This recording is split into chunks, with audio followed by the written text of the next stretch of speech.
व्रत हमें किस दिन करना है, पारण हमें कैसे करना है। एकादशी करने से हमें संतान के सारे सुख मिलते हैं। सबसे पहले मैं आपको यहाँ पर पूजन करके दिखाऊंगी, उसके बाद मैं आपको बताऊंगी आपको व्रत किस दिन करना है और पारण कब करना है। तो सबसे पहले जहाँ भी हमें पूजा करनी है वो जगह साफ होनी चाहिए। उसके बाद हमें यहाँ पर एक चौकी बिछानी है। अब हम चौकी पर पीला वस्त्र बिछाएंगे। तो हम यहाँ पर एकादशी का पूजन कर रहे हैं, तो हमें ज़्यादा से ज़्यादा पीली चीज़ों का उपयोग करना है। हम यहाँ पर फूलों का और या तो तिल का हम यहाँ पर आसन देंगे, क्योंकि एकादशी है तो हमें यहाँ पर चावल का उपयोग नहीं करना है। तो हमने यहाँ पर फूलों का आसन दिया है। तो यहाँ पर मेरे पास गणेश जी और लक्ष्मी जी की फोटो साथ में है, तो मैं इन्हीं की फोटो की पूजा करके आपको दिखा रही हूँ, क्योंकि मेरे पास अलग गणेश जी नहीं है, दोनों की साथ में है, तो मैं इनको यहाँ पर विराजमान करूँगी। आपके पास अलग गणेश जी है तो आप उनकी पूजन कर लेना। अभिषेक करेंगे। सबसे पहले एक पात्र लेंगे, उसमें हम एक कोई चिन्ह बना लेंगे, स्वस्तिक बना लेंगे हम, क्योंकि कोई भी चिन्ह बनाते हैं तो वो शुभता के लिए हम बनाते हैं। यहाँ पर मैंने पीला चंदन का उपयोग किया है, अगर आप चाहो तो यहाँ पर हल्दी का भी उपयोग कर सकते हो। तो अब हम यहाँ पर अभिषेक करेंगे अच्छे से सजाकर। मैं यहाँ पर विष्णु जी का जो स्वरूप है विग्रह, उन्हीं की यहाँ पर अभिषेक करके दिखा रही हूँ आपको। अब हम यहाँ पर एक दीपक जलाकर रखेंगे। देसी घी या तेल का दीपक आप यहाँ पर प्रज्वलित कर सकते हो। अब हम यहाँ पर श्री हरि विष्णु जी का स्नान करवाएंगे। ओम नमो भगवते वासुदेवाय नमः। ओम नमो भगवते वासुदेवाय नमः। ऐसे करके हमें स्नान करवाना है। यहाँ पर हम अब दूध से स्नान करवाएंगे। कच्चे दूध, गाय का दूध होना चाहिए। और जो जैसे कि सावन का महीना चल रहा है तो कच्चे दूध का बहुत ही ज़्यादा महत्व होता है, तो आप अवश्य ही दूध से स्नान करवाइए आज के दिन। सावन का महीना चल रहा है तो कच्चे दूध से स्नान अवश्य करवाना है हमें। तब हम इनका अच्छे से साफ कपड़े से पोंछ के फिर हमको इनका पूजन करना है, श्रृंगार करना है। और क्योंकि सावन में शिव जी का भी ज़्यादा महत्व होता है, उस शिव जी और श्री हरि विष्णु में हमें अंतर नहीं बिल्कुल करना है, वरना हमें पूजा का फल नहीं मिलता है। तो श्री हरि विष्णु या शिव जी में कोई अंतर नहीं होता है। अब हम इस जल से किसी गमलों में इससे आप डाल देंगे। ध्यान रखें कि किसी के पैरों में ना आए। कभी कभी गमलों में से नीचे से भी पानी निकलता है तो वो पैरों में जाता है, तो वो भी हमें कहीं ना कहीं अपराध बनता है। तो आप ध्यान रखें, थोड़ा थोड़ा सब गमलों में डालोगे तो आपको ये जल नीचे पानी गमलों में से नहीं निकलेगा। यहाँ पर वस्त्र के रूप में श्री गणेश जी को और माँ लक्ष्मी जी को कलावा अर्पित कर देंगे।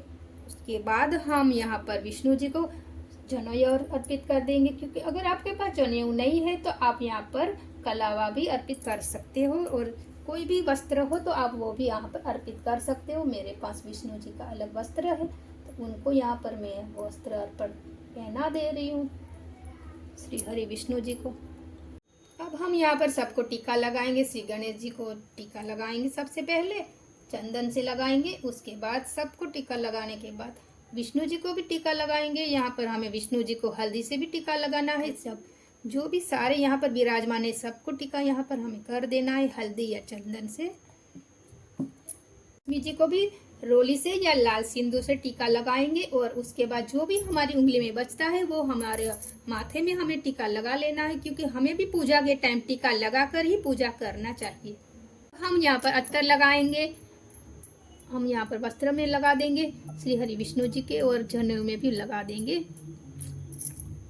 यहाँ पर फूल चढ़ाएंगे। श्री गणेश जी को लाल पुष्प प्रिय है, गुड़हल का मिल जाए तो अच्छी बात है। मुझे गुड़हल का नहीं मिला, गुलाब का फूल मिला है, तो माँ लक्ष्मी जी को गुलाब का भी पुष्प प्रिय है और कमल का। तो यहाँ पर हमने लाल गुलाब माता को चढ़ा दिया है माँ लक्ष्मी जी को।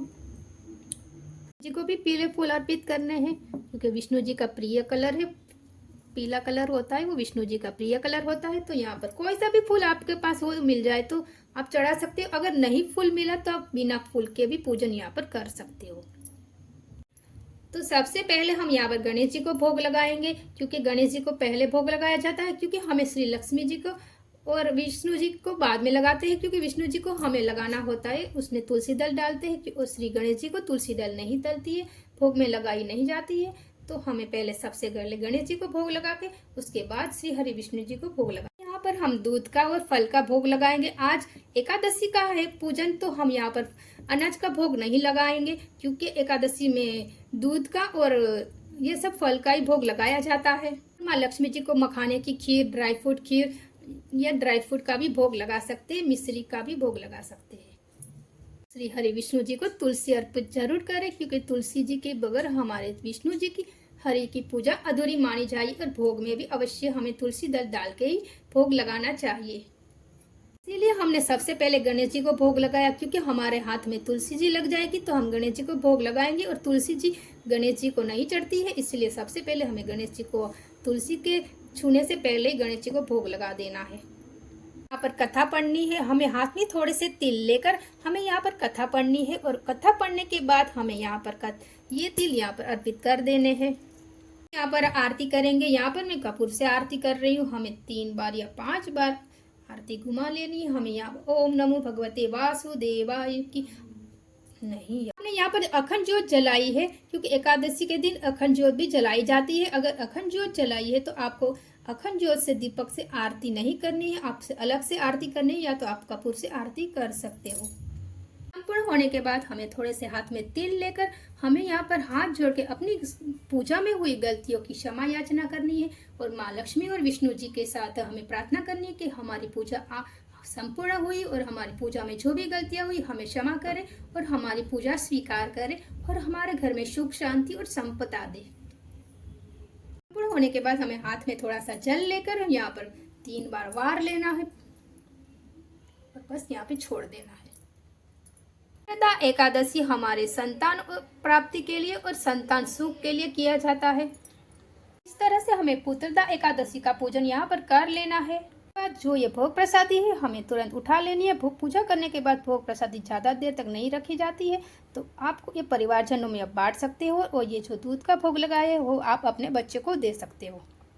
अचल है वो हमें सूर्य देव को अर्घ दे देना है। पूजन हमें सुबह इस तरह से कर लेना है, और शाम को भी हमें यहाँ पर दीपक और आरती करनी है, और भोग प्रसाद अर्पित करना है।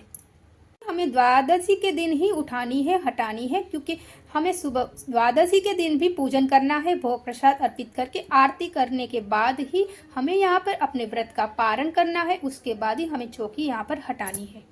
24 अगस्त दिन सोमवार के दिन पुत्रदा एकादशी का व्रत रखना है, क्योंकि उस दिन महाद्वादशी भी पड़ रही है और सोमवार का दिन, तो आपको उसी दिन रखने का आपको 2 व्रतों का आपको फल मिलेगा। तो हमें 24 अगस्त दिन सोमवार को ही दिन को हमें व्रत रखना चाहिए।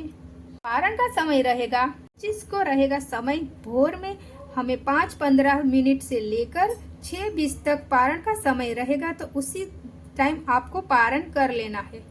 पारण हो जाता है उसके बाद दान अवश्य ही करना चाहिए, तभी हमें अपना पूरा फल व्रत का मिलता है। तो हमें दान में कुछ भी आप दान कर सकते हो। आपके घर में जो भी अनाज और फल फ्रूट है, और जो ये दक्षिणा हमें यहाँ पर अर्पित की है वो भी आपको साथ में दान कर देनी है।